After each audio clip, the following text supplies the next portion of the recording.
गुल प्लाजा नहीं चल रहा, ये कराची चल रहा है।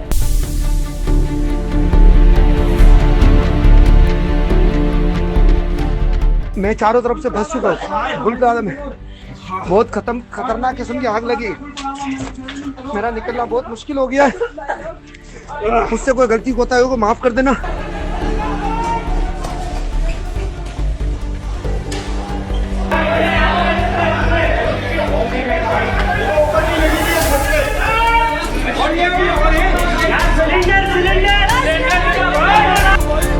ऊपर ऊपर से उठाओ ना भाई इसको यार। बेटा मेरा बहुत खूबसूरत है यार। तुम देखेगा तो बोलेगा वाले यार मैं क्या करूँ बोलो। अरे जान चल रहा हूँ यार। मैं सुबह से मैं केक खाया कुछ भी नहीं खाया यार। ट्रैफिक जाम में मरने वाले, टैंकर से मरने वाले, करंट से मरने वाले, गटर में गिर के मरने वाले, टूटी सड़क पे गिर के एक्सीडेंट होने वाला, वो आपको नजर नहीं आ रहा। आपका मुस्तकबिल पाकिस्तान बनने के बाद से तारीख कर दिया गया।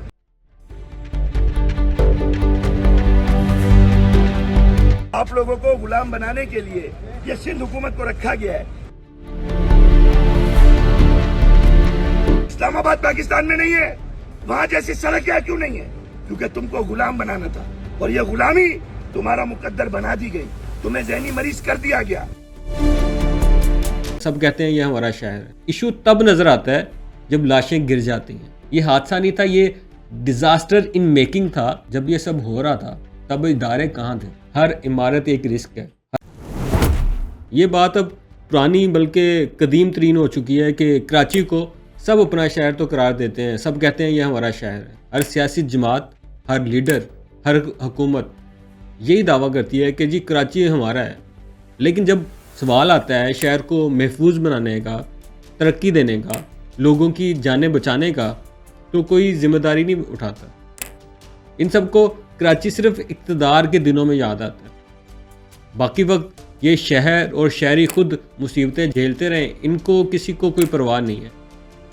यहाँ अगर कोई बच्चा गटर में गिरकर मर जाए तो कहा जाता है कि जी ये हादसा था। अगर किसी को गन पॉइंट पर लूट लिया जाए तो कहा जाता है शहर बड़ा है, होता रहता है। अगर ट्रक कुचल दे किसी को तो इसे लसानी रंग दे दिया जाता है। अगर आग लग जाए और लोग बेचारे जिंदा जल जाएं तो इसे भी हादसा बोलकर जान छुड़ा ली जाती है। अब ये जो फैक्ट्स मैं आपके सामने रखने जा रहा हूँ, ये आपने गौर से सुनने हैं और फिर फैसला करना है कि अहले कराची कितने मजलूम हैं। और ये सिर्फ आग लगने और इसके नुकसानात के हवाले से फैक्ट्स हैं, बाकी तो बहुत ज़्यादा हैं। और असल में ये मुल्क ना, ख़ास तौर पर कराची, अब इसमें फिक्स SOPs पे चल रहा है ये सब कुछ। हादसा हुआ, मजम्मत आई, इमदाद का ऐलान हुआ, दो दिन शोर हुआ, फिर सब नॉर्मल। ना कोई इस्तीफ़ा, ना कोई सज़ा, ना कोई सिस्टम चेंज। वैसे ये भी इनकी मेहरबानी है कि दादरसी कर देते हैं, वरना कुछ रहनुमाओं में तो ऐसी बेहिसी है कि वो नेक्स्ट लेवल पर पहुंच चुकी है। अंदाज़ा लगाएं इस बेहिसी का कि एक मुंतखब नुमाइंदा पीपल्स पार्टी की MNA शहला रज़ा ये कह देती हैं कि न्यूजीलैंड में भी आग लगी तो 40 लोग मर गए। ये आग है, हो जाता है ऐसे। आप तसव्वुर कर रहे हैं कि ये मोहतरमा कैसे इस घिनौने वाक़े को नॉर्मलाइज कर रही हैं। और हैरत की बात यह है कि किसी ने ये नहीं पूछा कि मैडम ये आप क्या कह रही हैं। इसकी वजह शायद यह है कि सोच अब नॉर्मल हो चुकी है कि ऐसा तो होना ही है, जैसे मर जाना कोई मामूली सी बात है। शायद याद हो, ये वही शैला रज़ा हैं जिनके 2 बच्चे इंतहाई अफसोसनाक वाक़े में बैड गवर्नेंस की वजह से एक नाले में गिर गए थे और जाँ बाग हो गए थे। ये इंतहाई अफसोसनाक वाक़या है। अब देखें ना, वो इस अलमिये से गुजरी हैं, लेकिन उसके बाद भी कराची में ये जो वाक़या हुआ है इसकी जस्टिफिकेशन कैसे दे रही हैं। कितनी अफसोसनाक बात। अगर कोई वाकई संजीदगी से देखे तो कराची में आग लगने के वाक़यात कोई अचानक मसला नहीं है, ये सालों पर फैला हुआ एक पैटर्न है। अब ये जो आग लगी है और इससे जो नुकसान हुआ है, इससे शायद बचा जा सकता था अगर 2008 में गुल प्लाजा में आग लगने के बाद सख्त कार्रवाई हो जाती, फिर 2016 में गुल प्लाजा में आग लगने के बाद कानून नाफिज हो जाता, तो शायद ये जो बड़ा नुकसान हुआ है ये ना होता।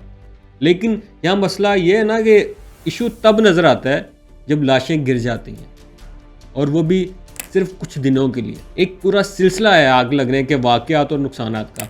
ये आज न्यूज़ की 2022 की रिपोर्ट देखें, जिसके मुताबिक पिछले चंद सालों की बात करें तो डॉन की रिपोर्ट के मुताबिक 2023 से 2026 तक मुसलसल आग लगने के वाक़यात सामने आते रहे।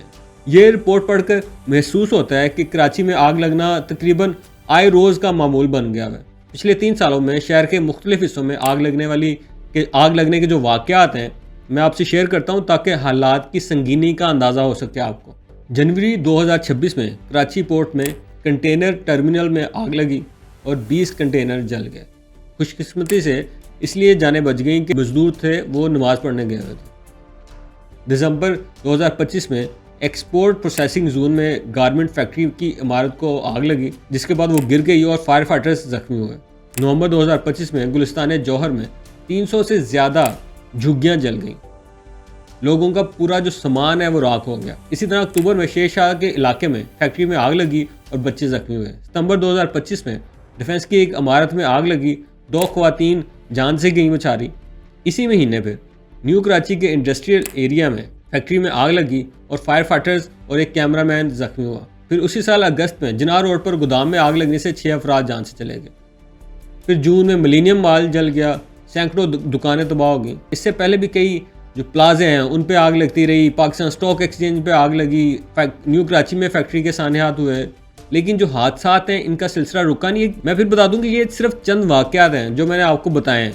दूसरा, ये टाइमलाइन सिर्फ 3 सालों की है। फिर भी इससे पता चलता है कि मसला सिर्फ आग नहीं है, बल्कि इंतज़ामात और सेफ्टी और शहरियों की हिफाजत में मुकम्मल नाकामी है। कहीं फैक्ट्री है, कहीं मॉल है, कहीं रहायशी इमारत है, कहीं झुग्गियाँ हैं। कभी सिर्फ माली नुकसान हो रहा है, कभी इंसानी जानें जा रही हैं। इस बेहसी और नहली का सबसे बड़ा सबूत ये फिर सानिया गुल प्लाजा है। ये हादसा नहीं था, ये डिज़ास्टर इन मेकिंग था जो बरसों से बन रहा था। जो मुतासर दुकानदार हैं उन्होंने बताया कि इमारत में कुल 26 दाखिली और खारजी रास्ते हैं, लेकिन रात 10 बजे के बाद 24 बंद कर दिए जाते हैं। सिर्फ 2 दरवाजे खुले रखे जाते हैं, यानी अगर कुछ हो जाए तो निकलने का जो रास्ता है वो नहीं मिलता। आग लगी तो फिर वही हुआ जिसका डर था। लोग बाहर निकलने लगे, लेकिन ज़्यादातर दरवाजे बंद थे। कोई इमरजेंसी एग्जिट ही नहीं था। बिजली बंद थी। फिर जब हर तरफ धुआं फैला, कुछ नज़र नहीं आ रहा था, सांस लेना मुश्किल हो गया। अंदर दुकानों में वर्कर्स थे, आम लोग थे। इसी से भगदड़ मची, लोग एक दूसरे पर गिरने लगे। ये वो कहानी इमेजिन करें कि कितने अलमनाक ये वो वक्त होगा जब ये सब कुछ हो रहा था।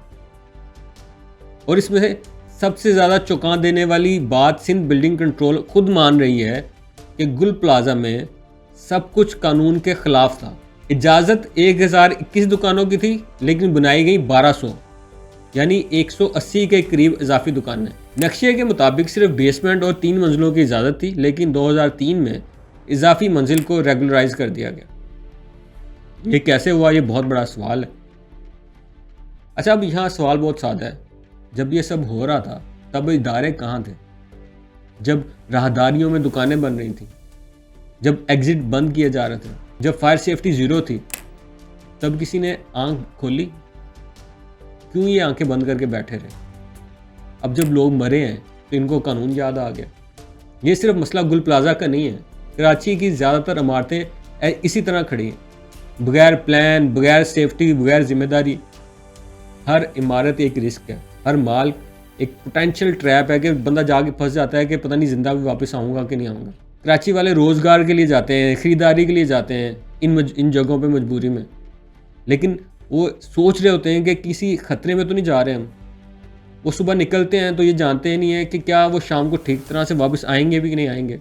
हर 2 दिन बाद कोई ना कोई हादसा हो जाता है किसी न किसी नौयत का।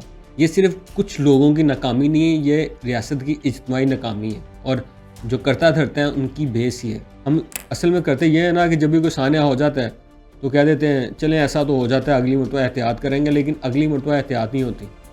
ये एक फैक्ट है। मसला ये नहीं है कि नुकसान का अजाला किया जाएगा, उन्हें पैसे दे दिए जाएंगे। मसला ये है कि हमारे इदारे, हमारी हुकूमतें कब जागेंगी, कब वो ऐसा मैकेनिज़्म बनाएगी कि ये जो पोटेंशियल हादसा हैं इन्हें रोका जा सके।